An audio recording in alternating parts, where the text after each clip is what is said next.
السلام علیکم دوستوں آج میں آپ کو ایک ایسے ملک کے بارے میں بتا دینے جا رہا ہوں جو آج سے 40 سال پہلے ایک غریب ملک تھا، جس کا سارا طبقہ غریب تھا، لیکن آج جو ہے وہ دنیا کے سب سے امیر ملکوں میں اس کا نام آتا ہے اور دنیا کے سب سے سپر پاورز میں اس کا نام آتا ہے، سپر پاور کنٹریز کے۔ ہاں جی، میں بات کر رہا ہوں اپنے ہمسائے چائنا کی۔ چائنا ایک ایسا ملک ہے جس نے اپنے غریب طبقے سے لے کر امیر طبقے تک کو دیکھا اور اس کے مطابق اس نے کام کیے۔ ان کے مطابق سے ان کی جابز ہائر کر کے دی، جابز، کسانوں کے فارمنگ، اپنی اکانومی کو بڑھانا، یہ سب اس نے کیا اور آج وہ دنیا کا سب سے امیر ترین ہونے کے ساتھ ساتھ پاور میں بھی بہت آگے جا چکے ہیں۔ چائنا ایک ایسا کنٹری ہے جس نے فارمنگ، اکانومی گروتھ اور غریب سے لے کر مڈل کلاس سے لے کر امیر طبقے تک کو دیکھا اور ان کے مطابق اس نے جو ہے وہ ان سب کی ہائر جابز بھی ہائر کی اور سب کچھ ان کے مطابق ان کے جو ہے وہ ضروریات پورے کی۔ چائنا ایک ایسا کنٹری ہے جس کے اندر ہر قسم کی دنیا کی سہولت موجود ہے اور چائنا اس وقت امریکہ جو ہے وہ اس سے ٹکر لینے جا رہا ہے۔ آنے والے چند تھوڑے سے وقت کے اندر چائنا دنیا کا سپر پاور بن سکتا ہے۔ دوستو چائنا نے سب سے بڑی جو انویسٹمنٹ ہے وہ فارمنگ کے اندر کی کہ چائنا کے کسانوں کا بہت منافع ہوا، جس سے چائنا کے کسانوں نے محنت کی، جس سے وجہ سے ان کی سبزیاں اور ان کے پھل جو ہے وہ بہت ابھرے اور انہوں نے ان کو بہت منافع دیا اور اس کے اندر جو چائنا کی گورنمنٹ ہے اس کا بہت بڑا ہاتھ ہے۔ میں بات کر رہا ہوں چائنا کے پریزیڈنٹ کے اور اس کے ساتھ ان کے جتنے بھی وزیر ہیں، ان کا اس کے اندر بہت بڑا ہاتھ ہے۔ چائنا نے اپنے جتنے بھی ان کے غریب طبقے سے ان سب کو ان کے مطابق جابز ہائر کر کے دی اور وہ لوگ خوشی سے اپنی جاب کرتے ہیں اور وہ ترقی کی منزلوں تک پہنچتے ہیں۔ چائنا اتنے ٹرانسپورٹ کے اندر بھی اتنی ٹیکنالوجی میں چلا گیا ہے کہ اسکول بسز سے لے کر کار سے لے کر اسکوٹی سے لے کر اب تک کے انہوں نے اپنی بلٹ ٹرین بھی لانچ کی ہے الیکٹرک، جو 339 کلومیٹر پر آور کی سپیڈ سے چلتی ہے۔ چائنا ٹرانسپورٹ کے ساتھ ساتھ اکانومی گروتھ اور اس کے بعد فارمنگ کے اندر بھی بہت بڑا اس نے نام لیا۔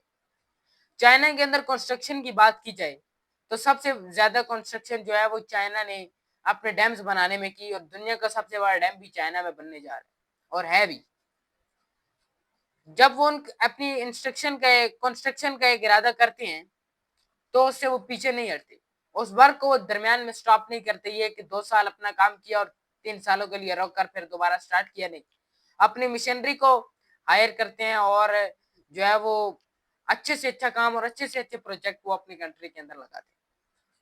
اب تک معدنیات نکالنے میں گولڈ نکالنے میں جو ہے وہ نمبر 1 پر جو نام آتا ہے وہ چائنا کا آتا ہے کہ چائنا کے اندر ایسی جدید ٹیکنالوجی والی مشینری ہے جو ان کی جو ہے جتنی بھی معدنیات ہے، چاہے سمندر کے اندر ہو، پہاڑوں کے اندر ہو، زمین کے اندر ہو، وہ نکالتے ہیں، ان کو کسی ملک سے مدد نہیں لینی پڑتی۔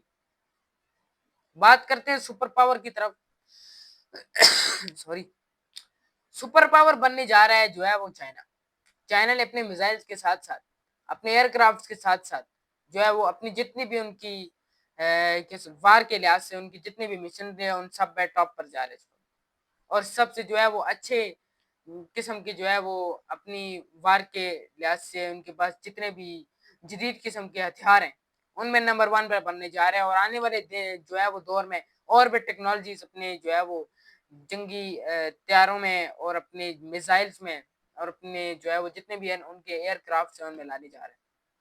چائنا نے ٹیکنالوجی کو اوپر کبھی کمپرومائز نہیں کیا اور چائنا اس وقت بھی دنیا کا نمبر 1 مانا جاتا ہے ملک جس کے اندر کسی چیز کی کمی نہیں ہے، نہ لائٹ کی کمی ہے، نہ الیکٹرکسٹی کی کمی ہے، نہ جو ہے وہ پانی کی کمی ہے، نہ روڈز کی کمی ہے، نہ موٹر ویز کی کمی ہے اور جو ہے وہ اس کے اندر ایک قانون ہے، اس کے قانون ہے، کوئی آدمی بلا وجہ ادھر فساد نہیں کرتا، نہ کوئی اور ادھر وہاں کے مسئلے ہوتے ہیں اور انہوں نے اپنے قوانین کے اوپر عمل کرنا ہے۔ عمل کوئی نہ کرے گا تو کیوں نہیں کرے گا؟ انہوں نے اپنے ٹیکنالوجی کے اوپر جو ہے وہ اتنا زور دیا ہے کہ آج چائنا دنیا کا جو ہے وہ سپر پاور بننے جا رہا ہے، تو اس کے اندر کوئی جو ہے وہ باتیں ہوں گی، کچھ سیکرٹس ہوگی۔ सीक्रेट यही है कि उन्होंने अपनी इकानमी को जो है वो ग्रोथ और इकानमी को बेहतर बनाने के लिए अपना पूरा जोर लगा लिया। आज के दिन चाइना के अंदर आप जाएं, आपको हर लेटेस्ट चीज मिलेगी। यहाँ तक कि पाकिस्तान के अंदर भी जितनी अशिया आती हैं, आपने उनके ऊपर लिखा हुआ देखा होगा कि मेड इन चाइना। चाइना अपने इंडस्ट्री में भी आज नंबर 1 पर है। पूरी दुनिया में अपनी चीजें सप्लाई करता है और मुनाफा हासिल करता है। चाइना की जितनी भी चीजें हैं, बेस्ट चीजें होती हैं उनकी। हाँ, यहाँ तक कि आप चाइना के अंदर यूट्यूब, टिकटॉक ये वाली एप्स भी नहीं देख सकते। उनकी अपनी एप्स हैं, अपनी चीजें इस्तेमाल करते हैं, ना कि किसी से मांगी हुई चीजें इस्तेमाल करते हैं। चाइना ने अपनी इकानमी को बेहतर करने के लिए ऐसी ऐसी चीजें बनाई हैं जिसको दुनिया देखकर हैरान रह जाती है। चाइना ने मेट्रो स्टेशन जदीद बनाए, चाइना ने अपने एयरपोर्ट्स जदीद बनाए, चाइना ने सुपरमार्केट्स जदीद बनाई। इसके पीछे वजह एक ही थी कि उनकी इकानमी बेहतर हो, वो एक जो है वो अच्छे खासा जो है वो अपना मुनाफा निकालें उसमें से। और वो जो मुनाफा निकालते हैं, वो जिनकी जो जीबीटी उनकी होती है, जीडीपी, वो अपने मुल्क के अंदर इन्वेस्ट करते हैं, अपने मुल्क के ऊपर लगाते हैं। और जितना वो अपने मुल्क को संवार सकते हैं संवारते हैं, और टेक्नोलॉजी के अंदर और जितने भी वर्जन नए ला सकते हैं लाते हैं।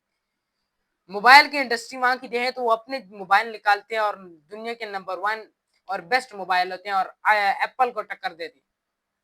हवावे के उन्होंने मोबाइल निकाले हैं नए, जो देख के दुनिया को हैरान कर सकते हैं। जो है वो आने वाले वक्त में सैमसंग के ऐसे जो है वो नए मोबाइल लॉन्च करते हैं, उनकी जो उधर स्टोर है, दुनिया देख के हैरान रह जाती है। ट्रांसपोर्ट के अंदर उनका जो है वो एक बहुत ज्यादा नाम है, एक बहुत ऊपर नाम है। ट्रांसपोर्ट से लेकर इलेक्ट्रिक बसेस से लेकर जो है वो बुलेट ट्रेन से लेकर अपनी जितनी भी उनके ट्रांसपोर्ट की जितने भी उनकी जो है वो इस तरह की गाड़ियां हैं, उनकी बसेस हैं, उनकी ट्रेन है, उसके अंदर उन्होंने अपना नाम हासिल किया। बात आती है दूसरे मुल्कों के साथ। चाइना का दोस्त रशिया, जो दुनिया के इस वक्त एक सुपर पावर कंट्री वो भी माना जाता है, वो इसको जो है, ये दोनों आपस में अपने आप को भाई समझते हैं, अपने जो है वो एक दूसरे की इमदाद करते हैं। और इन दोनों कंट्रीज ने ही बहुत मेहनत की है। रशिया ने भी अपने आप को बनाने के लिए जो है वो बहुत मेहनत की और सदियों से उनकी मेहनत चली आ गई। जिस तरह इनके साथ जापान है, जब अमेरिका ने जापान के ऊपर हिरोशिमा और नागासाकी के ऊपर बम बरसाया, एटम बम, तो उसने भी इसी तरह मेहनत की और आज जो है वो तरक्की की मंजिलों पर पहुंचा। इसी तरह चाइना के साथ भी ऐसा ही कुछ हुआ पहले, लेकिन आज चाइना दुनिया का नंबर 1 कंट्री बनने जा रहा है। और चाइना जैसे मुल्क के अंदर जो है वो किसी भी तरह के गरीब तबका इस वक्त नहीं है। जो गरीब है उनको उन्होंने जॉब जाहिर कर दी, और जो लोग मजदूर हैं उनकी इन्होंने इमदाद लगाई, ट्रस्ट में डाले। उनकी इमदाद हर महीने के महीने होती है, उनको खाना अच्छा मिलता है, उनकी ट्रांसपोर्टेशन अच्छी है। दोस्तों, ये बात थी कि चाइना किस तरह तरक्की कर रहा है। चाइना ने अपनी इकोनॉमी को ग्रोथ की है, चाइना ने अपनी फार्मिंग के अंदर जो है वो मेहनत करी, और चाइना जो है वो अपनी ट्रांसपोर्टेशन के अंदर मेहनत की। चाइना ने अपने बिजनेसमैन के अंदर जो है वो किसी किस्म की रुकावट नहीं डाली उनको बढ़ने से। चाइना जो है वो एक बहुत अच्छा जो है वो काम भी करता रहा। चाइना ने जो आप उसका दोस्त है रशिया या और भी मुल्क हैं जो उसके साथ हैं, उनके साथ बना के रखी। और चाइना को जो है वो एक फ्रेंडशिपली कंट्री भी माना जाता है कि चाइना ने जब जब कोई कंट्री जो है वो उसके अंदर कोई फॉल्ट आते हैं, क्रैक डाउन आते हैं, तो चाइना ने उस कंट्री की इमदाद भी की। और अब चाइना दुनिया में सुपर पावर जैसे अमेरिका भी है, यूनाइटेड स्टेट्स ऑफ अमेरिका जैसा कंट्री है जिसके पास सुपर मिसाइल्स हैं, एटॉमिक बम्स हैं, उसके साथ टक्कर लेने जा रहे हैं। तो दोस्तों, ये मैंने आपको बताई ये चाइना की कुछ जो है वो आपको बताइए तरक्की के जो है वो मंसूबात, और उसके साथ जो उनकी कुछ कंस्ट्रक्शन के वर्क हैं, प्रोजेक्ट्स हैं बड़े बड़े, उनके बारे में मैंने आज आपको बताया। उम्मीद करता हूँ आपको हमारी आज जो है वो वीडियो अच्छी लगी होगी। अगर वीडियो अच्छी लगी तो इसको लाइक शेयर और सब्सक्राइब करना ना भूलिएगा। मिलते हैं अपनी नेक्स्ट और एक इंफॉर्मेटिव अच्छी वीडियो के अंदर। अल्लाह हाफिज।